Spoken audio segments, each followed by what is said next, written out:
das funcionalidades mais importantes do Fastify que a gente está utilizando aqui é a funcionalidade de plugins. Plugins nada mais são do que uma forma da gente separar pequenos pedacinhos da nossa aplicação em mais arquivos. Então, se eu quero, por exemplo, definir as rotas aqui da minha aplicação em outro arquivo, então criar, por exemplo, uma pastinha routes e dentro um arquivo transactions, .ts, e agora eu quero que essa rota hello, por exemplo, ela esteja dentro deste arquivo transactions, não vai ser tão fácil assim, né? Sem utilizar o recurso de plugins que eu vou te ensinar, porque esta variável app aqui, ela não existe nesse contexto, né? E aí tu pode pensar, pô, Diego, então eu posso exportar a variável app daqui de dentro, mas não faz sentido, porque esse arquivo server é que vai importar as rotas de transações, né? E não vice-versa, não faz muito sentido, né? Porque a gente quer, digamos, acoplar pequenos funcionamentos à nossa aplicação principal, que é o app. Então, dentro do Fastify, a gente tem essa funcionalidade de plugin. Como é que funciona? Eu posso exportar daqui de dentro uma função chamada transactions routes, por exemplo, que é o nome do nosso plugin, né? E o plugin aqui, como eu falei, é só uma forma da gente separar. E essa função vai receber como parâmetro o nosso app.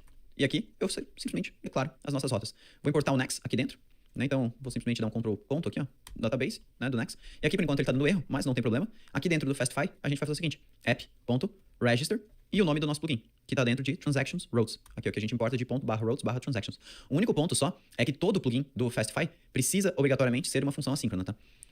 Isso é uma obrigatoriedade, até pra gente poder trabalhar com await aqui dentro, caso a gente precise, mas todo plugin precisa ser uma função assíncrona. É a lógica que o Fastify usa pra ele conseguir, digamos, aguardar todo o código do plugin carregar. Então, nunca esquecer disso aqui. Se eu salvar isso aqui agora, ó, voltar aqui no Env e arrumar nosso database URL, que até agora eu não tinha arrumado, e agora eu startar minha aplicação, veja que tá rodando normal e eu consigo até, ó, chamar a rota hello que lista as transações, né? Então a gente só separou as nossas rotas em outro arquivo e isso se chama plugin. Porque o plugin, né, o nome plugin, ele vem não só também da gente separar rotas, tá? Mas a gente pode separar muito mais outras coisas aqui dentro da nossa aplicação.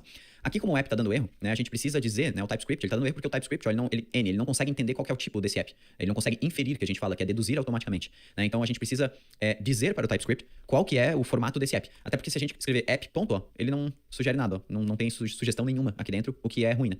Então, a gente vai aqui, pode dar um 2 pontos, Fastify Instance, que é a instância, digamos assim, da nossa aplicação. E agora, se eu escrevo app, ponto, ó, já traz todas as sugestões aqui, né? Então, a post, put, né? Tudo que a gente tem nas nossas rotas. Salvo isso aqui agora e show de bola. A gente pode registrar quantos plugins a gente quiser. O único ponto importante aqui é a ordem, né? A ordem que a gente define os plugins é a ordem também que o Fastify vai executar. Então, se tem algum plugin aqui que ele modifica alguma coisa importante na nossa aplicação e ele precisa rodar antes dos outros plugins, a gente tem que só cuidar para estar digamos, eles estarem na ordem correta aqui dentro, né? Então, mas logo a gente vai ver um pouquinho também o que é essa ordem correta e como que a gente